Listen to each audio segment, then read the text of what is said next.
Hi hello నమస్తే. నేను మీ కట్టా కార్తీ. చంద్రబాబు నాయుడు గారికి సెక్యూరిటీ పెంచారు. మీరు అనొచ్చు, ఇప్పటికే ఆయన ఎన్ఎస్డి కమాండోల రక్షణలో ఉంటారు. దేశంలో అతి కొద్ది మందికి ఉండేటువంటి జెడ్+ కేటగిరీ ఆయనకుంది. ఇంకా కొత్తగా భద్రత పెంచేది ఏంటి అనే అనుమానం మీకు రావచ్చు. అవును, మీరు వింటుంది నిజమే. మూడో లేయర్గా స్పెషల్గా ట్రైనింగ్ ఇచ్చినటువంటి special security group 6 Chandrababu Naidu గారి వెహికల్ని మూడో లేయర్గా ఫాలో అవుతూ ఉంటారు. వాళ్ళు సెక్యూరిటీ ఇస్తూ ఉంటారు.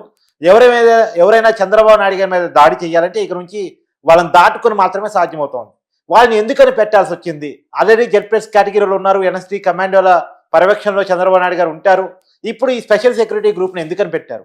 మావోయిస్టుల నుంచి రక్షణ కోసమని పైకి చెప్తున్నప్పటికీ కూడా గతంలో ఎన్ఎస్డి కమాండోలు కానీ లేదు జెడ్+ కేటగిరీ కానీ ఈ రెండు ఇచ్చింది మావోయిస్టుల నుంచి రక్షణ కోసమే కదా. ఇప్పుడు ఇదెందుకు పెట్టారు అంటే మావోయిస్టులు కాక ఫ్యాక్షనిస్టుల నుంచి కూడా చంద్రబాబు నాయుడికి ప్రాణహాని ఉందని అనుకుంటున్నారా? వైసీపీ నాయకుల నుంచి చంద్రబాబు నాయుడికి ప్రాణహాని ఉంది అనేటువంటి ఇంటెలిజెన్స్ నివేదిక ఆధారంగానే సెక్యూరిటీ పెంచారా? గతంలో జరిగిన రాళ్ళదాడులు కానీ వైసీపీ నాయకుడు స్టేట్మెంట్ కానీ లేటెస్ట్గా విజయసాయిరెడ్డి గారు వచ్చే ఎన్నికల తర్వాత కూడా చంద్రబాబు నాయుడు గారు బతుకుంటే అనే వ్యాఖ్య ఆధారంగా ఇచ్చినటువంటి అనేక నివేదికల కారణంగా చంద్రబాబు నాయుడు గారు సెక్యూరిటీని పెంచారా? తెలుసుకునే ప్రయత్నం చేద్దాం. నాతో ఉన్నారు ప్రముఖ రాజకీయ సామాజిక విశ్లేషకులు అంకరావు గారు. సార్ నమస్కారం. నమస్తే సార్, చంద్రబాబు నాయుడు గారు సెక్యూరిటీ పెంచారు. ఆల్రెడీ జెడ్+ కేటగిరీలో ఎన్ఎస్డి కమాండోల పర్యవేక్షణలో చంద్రబాబు నాయుడు గారు ఉంటారు. అది కాక స్పెషల్ సెక్యూరిటీ గ్రూప్ 6 నియమించారు. మూడో లేయర్గా వాళ్ళు ఉంటారండి. అంటే ఇక్కడ మీరు చెప్పినట్లు ప్రారంభంలో చెప్పినట్లు అతి కొద్ది మంది మూడో వ్యక్తి అనుకుంటారు భారతదేశంలో చంద్రబాబు నాయుడు గారు. మరి వారికి ఇంత భద్రతా వలయం ఉన్న సందర్భంగా గతంలోనే ఎవరైతే ఆటంకవాదులు ఉన్నారో వాళ్ళ ద్వారా ఆయనకి ప్రాణహాని ఉందని గతంలో జరిగిన సంఘటనలు దృష్టిలో పెట్టుకొని ఎప్పటి నుంచో అది కొనసాగుతూనే ఉంది. గత ప్రభుత్వం దాన్ని తగ్గించాలని ప్రయత్నం చేశారు. సరే, తిరిగి కేంద్రం దాన్ని హెచ్చరికలు జారీ చేస్తూ మరి భద్రతను కూడా అలాగే కొనసాగించడం కూడా జరిగింది. ఇప్పుడు ఆయన ప్రతిపక్ష నేతగా ఉన్నప్పుడు ఆయన మీద జరిగిన రాళ్ళదాడి కావచ్చు, 2 ఉదంతాలు చూసుకున్నా కూడా, అలాగే రాయలసీమలో జరిగినటువంటి దాడికి సంబంధించి విషయాలు చూసుకున్నా కూడా ఒకసారి ఆయన భద్రతని మీద ప్రత్యేక దృష్టి ఆయనతో పాటు వాళ్ళ కుమారుడి మీద కూడా భద్రత పెంచింది కేంద్రం ఎన్నికల ముందే. అవును, గమనించుకోవాల్సిన అంశం. అంటే ఇక్కడ ఒక ఉద్దేశపూర్వకంగానే అది నక్సల్ ప్రభావం అనేది అయిపోయింది. దాన్ని వంకన అడ్డం పెట్టుకొని ఉద్దేశపూర్వకంగానే ఆయన మీద దాడి జరగవచ్చు అనేది కేంద్రం దగ్గర ఉన్నటువంటి సమాచారం. అంటే మావోయిస్టుల ముసుగులో ఇంకెవరో దాడి అవును, ఆ రోజు కూడా మావోయిస్టులే స్వతహాగా చేశారని మాత్రం ఎవరు భావించలేదు. రాజకీయ నాయకుల ప్రోద్బలంతో జరిగిందనేది భావిస్తున్నారు ఆ రోజు కూడా.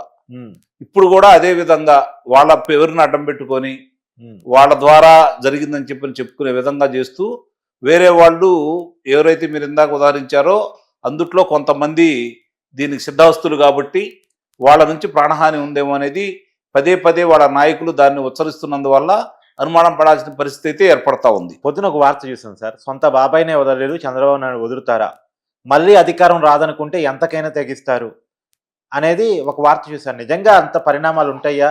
చంద్రబాబు నాయుడు గారికి ప్రాణహాని వాళ్ళ నుంచి ఉందా? అంటే నిస్సందేహంగా వాళ్ళ ఆలోచనలు అలానే ఉంటాయి. ఎందుకంటే వాళ్ళకి అధికారమే ప్రభావితం. అధికారం లేకపోతే వాళ్ళ పరిస్థితి చాలా అధ్వానం.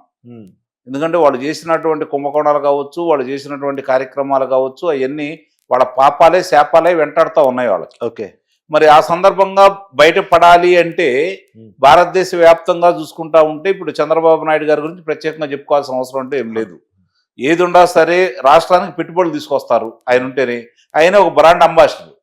మరి రాష్ట్రం కనుక పురోగమనం సాధించి పెట్టుబడులు వచ్చేసి ఉద్యోగాలు కల్పించబడితే ఎవరి కాళ్ళ మీద వాళ్ళు నిలబడి ప్రతి ఒక్కళ్ళ చేతిలో ధనం ఉండి వాళ్ళ అవసరాలకు అన్ని విధాలా ఆదుకోవడానికి ప్రభుత్వం ఉండి కార్యక్రమాలు ముందుకెళ్తా ఉంటే వాళ్ళు చెప్పే అబద్ధాలను నమ్మేది ఎవరు? వాళ్ళు తిరిగి మళ్ళీ కొనసాగాలి అంటే ఏం చేయాలి? వాళ్ళకి అధికారం రావాలి. అధికారం రావాలంటే వాళ్ళు ఏ కార్యక్రమానికైనా చేయడానికి వెనకాడరు అనేది వాస్తవం. అందులో ఎలాంటి సందేహం కూడా ఏం లేదు. కాకపోతే వాళ్ళు గమనించుకోవాల్సిన అంశం ఏంటంటే ఇంత చేసినా, ఇంత భయపెట్టినా, ఎన్ని పథకాలు ఇచ్చినా, చంపేసినా, చాలామందిని దౌర్జన్యం చేసినా, చివరికి స్థానిక సంస్థల ఎన్నికల్లో పాల్గొనకుండా చేసి బీభత్సం సృష్టించినా కూడా వాళ్ళు 2023 శాసనమండలి ఎన్నికలలో 3కు 3 స్థానాలు వాళ్ళ మట్టి కనిపించారు. 24 అసెంబ్లీ ఎన్నికలు, 24 శాసనసభ ఎన్నికల్లో చాలా స్పష్టంగా వాళ్ళు తీర్పు అంటే ఇవ్వగలిగారు. అంటే ప్రజలు అందరూ అన్నీ గమనిస్తూనే ఉన్నారు.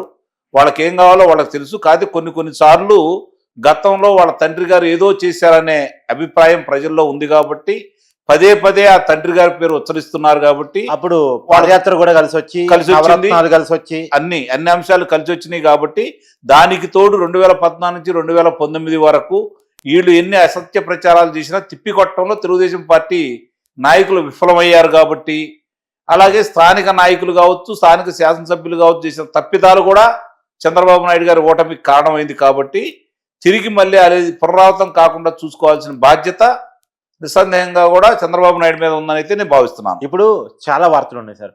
ఒకటి ఎర్రచందనం స్మగ్లర్ నుంచి ఆంధ్రప్రదేశ్ ముఖ్యమంత్రికి, డిప్యూటీ ఉప ముఖ్యమంత్రి ఉన్న పవన్ కళ్యాణ్కి ప్రాణహాని ఉంటుంది అనేటువంటిది. తర్వాత అక్రమ రేషన్ బియ్యాన్ని తరలించుకునే వాళ్ళ నుంచి కూడా ప్రాణహాని ఉంటుంది. నా ఫ్యాక్షనిస్ట్ నుంచి ప్రమాదం ఉంటుంది అనేటువంటిది. ఇక మావోయిస్టులది సరే. అది కాక వైసీపీ నాయకులు తోడైతే ఏంటి ఇంత ప్రాణహాని ఆంధ్రప్రదేశ్ కల్చర్ కాదుగా నిజానికి. కాదండి, ఇప్పుడు ఆంధ్రప్రదేశ్లో రాజకీయం ఈరోజు రాజకీయంగా జరగట్లేదు కదా. అది గమనించుకోవాలి ఈ కూటమి పెద్దలందరూ కూడా. ఇప్పుడు గతంలో మీరు ఎదుర్కొన్న రాజకీయం వేరు, మీరు చేసినటువంటి రాజకీయ నాయకులతో పోరాటం వేరు. అవును. ఇప్పుడు మీరు ఎవరితోటి పోరాటం చేస్తున్నారు? గతంలో ప్రతిపక్ష నాయకులు మాట్లాడుతుంటే అసెంబ్లీలో ప్రభుత్వ నాయకులు అధినేతలు కూడా చెమటలు పట్టే. అవును, ఆ గౌరవం అలా ఉండేది. అవును, వాళ్ళు సమస్యల గురించి మాట్లాడేవాళ్ళు, శుతిమెచ్చని హెచ్చరికలు చేస్తూనే వాళ్ళు ప్రసంగాలు ఉండేవి. ఎందుకంటే ఒకప్పుడు సుందరయ్య గారు మాట్లాడుతున్నా, వెంకయ్య నాయుడు గారు మాట్లాడుతున్నా, జయపాల్ రెడ్డి గారు కావచ్చు, గౌతు లచ్చన్న గారు కావచ్చు. ఇప్పుడు వాళ్ళు ఏంటంటే దానికి సంబంధించి ప్రజా సమస్యలను ఎత్తేవాళ్ళు. ప్రజా సమస్యల గురించి ప్రభుత్వాన్ని నిలదీసేవాళ్ళు. ప్రభుత్వం కూడా ఆ మాటలన్నీ సావధానంగా విని సరిదిద్దుకోవడానికి అవకాశం తీసుకునేవాళ్ళు. వాళ్ళు ఆ అవకాశం ఇప్పుడు లేకుండా పోతుంది. అంటే గతంలో ప్రజా సమస్యల ద్వారా ప్రజలకు కావాల్సినటువంటి అంశాల ద్వారా ప్రభుత్వాల మీద దాడి చేసేవి. ఇప్పుడు ఫిజికల్ యుద్ధాలు తయారయ్యారా ప్రతిపక్షాలంటే? నిస్సందేహంగా జరుగుతుంది అదే కదా. ఇప్పుడు చూస్తూ ఉంటే దానికి మరీ ఘోరాతి ఘోరం ఏందంటే వ్యవస్థలను ఎలా వాడుకోవాలో అతను చేసి చూపించాడు. వ్యవస్థలు అలా ఎందుకు లొంగిపోయి అనేది ఇప్పుడు కూడా అర్థం కాని పరిస్థితి. ఏంటి వాళ్ళకు వచ్చినటువంటి ఇబ్బంది ఏంటి, వాళ్ళకున్న పొజిషన్ ఏంటి? వాళ్ళు ఈరోజు మనం ఎంతో మందిని చూస్తూ ఉంటే అధికారుల యొక్క విలువ ఏంటో వాళ్ళకి తెలియట్లేదు, ప్రజలకు తెలుసు. ఆ గౌరవం వాళ్ళకి ఇస్తున్నారు. ఆ గౌరవాన్ని కాపాడుకోవడంలో వాళ్ళు విఫలమయ్యి ఇతను సహకరించారు. ఎందుకు ఇలా సహకరిస్తున్నారు? ఎక్కడ జరుగుతుంది లోపం? ఇప్పుడు ఈ స్పెషల్ సెక్యూరిటీ గ్రూప్ ఏదైతే 6గురితో కేటాయించారో ఇది ఎలాంటి రక్షణ చంద్రబాబు నాయుడుకి వచ్చే అవకాశం? ఇప్పటికే 2 అంతల భద్రత ఉంది కదా ఆయనకి. ఇది 3వ అంశం, 3వ అంకం అన్నమాట, 3వ లేయర్. కాబట్టి ఇక్కడికి ఇలా తప్పించుకొని ఆయన దగ్గరికి వెళ్ళటం, దాడి చేసే వాళ్ళకి మాత్రం ఎలాంటి అవకాశం ఉండదు. ఇప్పుడు 3వ లేయర్ కాక మళ్ళీ స్టేట్ సెక్యూరిటీ ఉంటుంది. అది అసలు ముందు వీళ్ళని దాటి బయటకు వెళ్ళటమే కష్టం. కాబట్టి అంటే వీళ్ళే ముందుంటారు, తర్వాతే కదా వాళ్ళు ఉండేది. రాష్ట్రానికి సంబంధించిన వాళ్ళు ముందు వీళ్ళ భద్రతా వలయం, తర్వాత వాళ్ళు భద్రతగా ఉంటారు. ముందు పోలీసులను దాటాలా, తర్వాత వీళ్ళని దాటాలి, తర్వాత ఎన్ఎస్డి కమాండోలు. కాబట్టి ఆయనకి భద్రత అనేది మరి అంత తేలిగ్గా వాళ్ళకి అవకాశం రాకుండా చూడటం అనేది కేంద్రానికి ఉన్న సమాచారాన్ని బట్టి అర్థమైపోతాం. గతంలో జరిగిన రాళ్ళదాడులు కూడా చంద్రబాబు నాయుడిని చంపాలని టార్గెట్ గా జరిగినాయేనా? అది కావచ్చు, నందిగామ అనుకుంటా. అవును. ఇప్పుడు అంటే రాళ్ల దాడితోటే ఏదో చేయాలని కాదు, వాళ్ళు ఒక హెచ్చరికలు జారీ చేస్తున్నారు. అంటే రాళ్ల దాడి చేసి తిన్నందువల్లే ప్రాణహాని ఉంటుందని కాదు కదా. ఇప్పుడు రాళ్లతోటి ఇప్పుడు ఆయనలాగా ఏదో చిన్న గులకరాయి పంచదార చిలకలోంచి ఒక ముక్క తీసి ఇసిరెత్తే కింద పడంలో నోట్లో వేసుకుని ఉంటాడు. అది లేకపోతే కనపడకుండా ఎట్లా పోయింది? అది దానివల్లే ప్రాణహాని ఉందని చెప్పుకున్నట్టు చంద్రబాబు నాయుడు గారేమి దాని గురించి బేలగా ప్రవర్తించేసి మాట్లాడలేదు కదా. సమర్థవంతంగా ఎదుర్కొంటాను, తాడదేస్తాననే మాట్లాడారు కదా. రాయి అయితే అప్పుడు నెత్తిరొచ్చింది కదా పాపం. ఇది నెత్తిరొచ్చింది కదా, స్టిక్కర్ కూడా వేసుకున్నాడు కదా. మీరు చూసారా? కుట్లు పడ్డాయా? కుట్లు పడ్డాయని కూడా చెప్పారు కదా. తర్వాత ఏమన్నా 3వ రోజు తీసేసిన తర్వాత ఏమన్నా కనపడిందా? ఎన్నికల తర్వాత మచ్చ అనేది ఉంటుంది కదా ఏదైనా గాయం అయితే. ఇవన్నీ కూడా చెప్పుకోవడానికి చాలా ఉంటాయి కార్తీక్ గారు. ఇక్కడ చంద్రబాబు నాయుడు గారు అంశం వచ్చేతలకి ఎవరో ఏదో చేస్తారనే దానికంటే కూడా అలాంటి నాయకుడు దేశానికి అవసరం అని చెప్పి కేంద్రం గుర్తించింది కాబట్టి అదే ముఖ్యమైన అంశం. ఇప్పుడు పైపెచ్చు రాష్ట్రానికి ముఖ్యమంత్రి కాబట్టి ఆయనకి కావాల్సిన సహాయ సహకారాలన్నీ కూడా చూసుకోవాల్సిన బాధ్యత వీళ్ళ మీద ఉంటుంది. ఆయన కాపాడుకోవాల్సిన బాధ్యత ఉంది కాబట్టి ప్రజలకు ఎంత బాధ్యత ఉందో వ్యవస్థలకు కూడా అంతే బాధ్యత ఉంది కాబట్టి దీన్ని వ్యవస్థలతో పాటు పార్టీ వాళ్ళు కూడా దీని గురించి ఆలోచించుకోవాలి ఈరోజు. థ్యాంక్స్.